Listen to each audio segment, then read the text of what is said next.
Donald Trump just did something you almost never see a commander-in-chief do in the middle of an active, highly volatile military conflict. He picked up the phone, bypassed his own generals, and called a television network directly. But he didn't do it to announce a major strategic breakthrough on the battlefield. He didn't do it to declare a formal ceasefire or outline a new diplomatic treaty. No, he made this call to whisper sweet nothings into the ears of absolutely panicking Wall Street stock traders. It was just one single phone call and one incredibly vague statement about how the war with Iran is pretty much complete. And just like that, the entire financial landscape flipped upside down. Almost instantly, the S&P completely erased its massive losses for the day. Oil prices, which had been absolutely screaming toward a terrifying $115 a barrel, suddenly plummeted by 30%. But here is the absolute craziest part of this entire situation. We are now watching two completely different realities running on the exact same clock. On one side of the screen, you have the United States Secretary of Defense Pete Hegseth sitting down for a serious interview on 60 Minutes. He is looking the American public dead in the eye and telling them that this war is only just the beginning. On the other side of the screen, you have the President of the United States calling up CBS News to tell them that the whole thing is basically done. You have one government projecting two completely opposite messages to the world, and lurking right behind both of those messages is a phone call with Russian President Vladimir Putin that should make every single person watching this video deeply, deeply uncomfortable. In the next few minutes, we are going to break down exactly what just happened. We are going to look at why the administration's own words are exposing massive contradictions that they simply cannot hide anymore. And we are going to talk about why the geopolitical ground beneath your feet just shifted today in ways that most people have not even begun to process. Let us make this simple. Imagine you just hired a contractor to renovate your house. Before he starts, he looks at the blueprints and tells you the job is going to take exactly 5 weeks. But then, only 6 days into the project, he calls you up out of nowhere and says, "Hey, good news, we are pretty much done." Naturally, you are confused, so you go outside and call his actual foreman. The foreman looks at the mess in the yard and says, "What are you talking about? We have only just begun." Now, to make matters worse, you find out that your contractor has secretly been on the phone with your worst neighbor. You know, the neighbor who has been actively undercutting your business for years. And that shady neighbor is now standing on his front porch, publicly announcing to the whole street that he is going to help your contractor figure out a solution. Let me ask you a very simple question. How confident are you feeling about that home renovation right now? Because that is exactly word for word what just happened on the global stage today. Drop your honest answer down in the comments. How many massive contradictions do we have to see before we stop calling this a strategy and start calling it what it really is? Total chaos. Let us rewind the clock just a little bit so we can understand exactly how we arrived at this mind-blowing moment. When the United States first launched this massive military campaign against Iran, the stated objectives were huge. They were sweeping. The administration said they were going to eliminate the regime, completely destroy Iran's nuclear enrichment capabilities, neutralize their ballistic missile threat, and permanently dismantle their ability to project power using proxy forces across the Middle East. The timeline for all of this, according to the top administration officials, was an estimated 4 to 5 weeks. The language coming out of Washington was muscular, it was absolute, and it was totally unambiguous. This was supposed to be the ultimate demonstration of overwhelming American military power. It was supposed to be the operation that permanently reshaped the entire Middle East.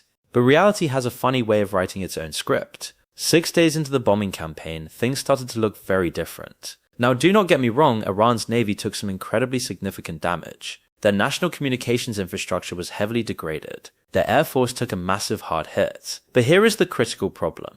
Iran did not collapse. The regime did not fold up and surrender. Instead, the leadership over there simply transferred. And it did not transfer to some moderate reformer who wants to make peace with the West. It transferred to Mojtaba Khomeini, the son of the former supreme leader. And this guy is widely regarded by intelligence experts as being even more extreme and more dangerous than his father. Think about that for a second. The exact thing this massive war was supposed to prevent, the deep entrenchment of hardcore, hardline theocratic power, actually happened in the very first week of the conflict.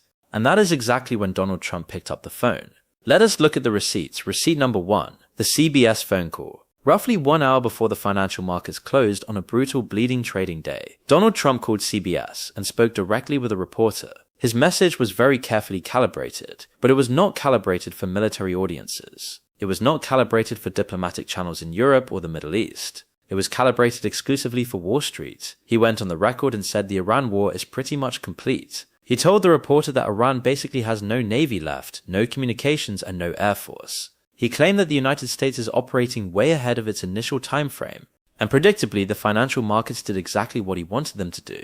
They rallied. The S&P erased its massive losses. Oil prices, which were terrifying everyday drivers by pushing toward $115 a barrel, fell sharply from their highs. As one financial analyst put it very plainly, "We all completely understand that Trump called so he could deliver a vague but promising comment in the afternoon just to make the markets rally and erase the day's drop. The war was absolutely not over. The military objectives had absolutely not been met, but the stock tickers on the TV screens needed a good story to stop the bleeding, and Trump gave them one." Guys, that is not a military strategy, that is blatant market manipulation wearing a commander-in-chief's uniform.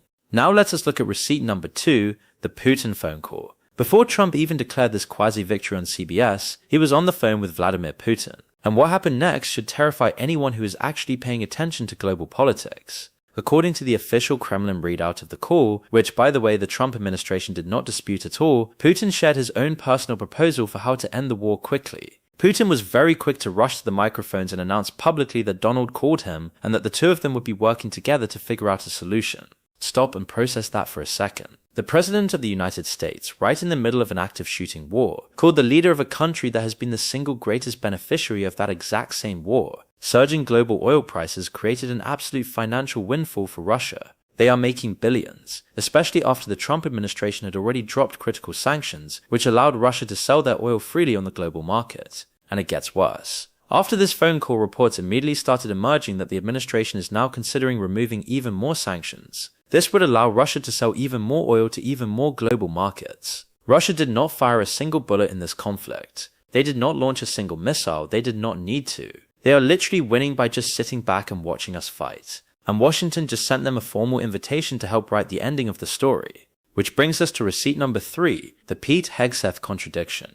On Friday, Defense Secretary Pete Hegseth sat down with 60 Minutes and delivered a completely different reality than the one Trump was selling. Hegseth looked at the camera and said, "What I want your viewers to understand is this is only just the beginning." He described the first 6 days of operations. He talked about how there are way more boats that need to be sunk, more strategic targets that need to be hit, and how they need much more time to actually safeguard the critical shipping waterways. He literally called it early. Then just a few days later, the president tells CBS the war is pretty much complete. But it goes even further than that. The Department of Defense, which incredibly now officially calls itself the Department of War, actually posted a statement immediately after Trump's CBS interview. The statement read, "We have only just begun to fight. Think about the sheer madness of this. The president says it is done. The defense secretary says it has just started. The Pentagon releases a statement saying they have only just begun. This is not just a simple communications gap, this is an administration that is actively at war with its own war." If you are following along and this analysis is connecting dots you have not seen put together anywhere else, do yourself a favor and hit that subscribe button right now. This situation is evolving faster than any single news outlet can track, and you need to make sure you are here when the next piece of the puzzle drops. Here is what makes this entire situation so structurally dangerous for the world. There is no actual strategist in this equation. There is no central figure quietly building networks, forging strong alliances, and positioning the United States for the long game. What you have instead is pure blunt force. You have an administration operating without any coherent objectives, publicly contradicting its own generals within 72 hours, and calling its worst adversaries and begging them for help. Now let us take a look at what Iran's side looks like right now. Do they look ready to surrender? Kamal Karazi, the top foreign policy advisor to the office of the Supreme Leader, just went on international television,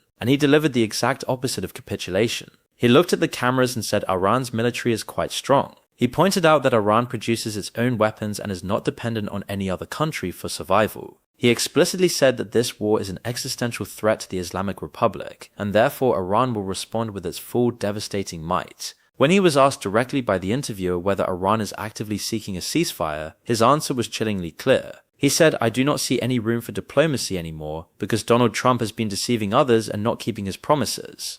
Meanwhile, what is the American president doing? He is at a Republican retreat held at his own luxury resort in Doral. By the way, this is a retreat where members of Congress are spending thousands of dollars on hotel rooms at Trump's own property, while their actual constitutional duties go totally unattended. While at this golf resort, Trump called the entire war a short-term excursion. He stood on stage making missile explosion sounds with his mouth. He called the Iranian people quite nasty. He inexplicably called Senator Chuck Schumer a registered Palestinian. He threw out a wild claim that within a week Iran was going to deploy nuclear weapons all across the Middle East. And then, in the exact same speech, he pivoted and said we have to crush healthcare. Guys, that is not a wartime leader projecting strength to the globe. That is a man performing an illusion of confidence while the entire geopolitical architecture crumbles around him. You absolutely do not win a massive geopolitical confrontation by contradicting your own Pentagon, calling your adversaries nasty names, and retreating to a golf resort to make explosion sound effects. All you do is lose credibility, and when you are in a war, credibility is the one single currency that matters a whole lot more than ammunition.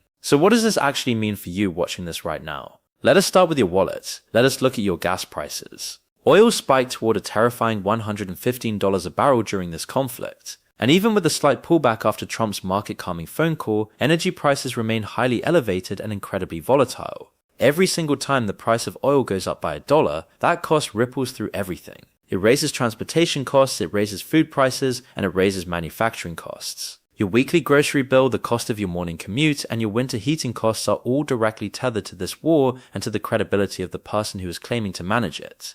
Then consider the military cost. According to CBS News and 2US, officials with direct knowledge of the matter, the United States has already lost 11 MQ-9 Reaper drones. Let that sink in. These are some of the most expensive, highly advanced unmanned systems in the entire American arsenal, and we lost 11 of them in just a few days. That is a massive material cost. It is a huge strategic cost, and it sends a glaring signal to every adversary watching that this campaign is not the easy cakewalk being described on cable television. And finally, consider the diplomatic fallout. Our allies are panicking. Israel, according to a massive report in the Washington Post, is already growing deeply concerned and is actively discussing exit ramps. Top Israeli officials are privately whispering that they are not sure it is actually in their best interest to keep fighting until the regime is completely toppled. Israel says the decision is up to Trump, but Trump has wavered back and forth among several different ideas of what winning actually looks like. When your most important regional ally starts publicly hedging their bets, the blueprint of the mission is already falling apart.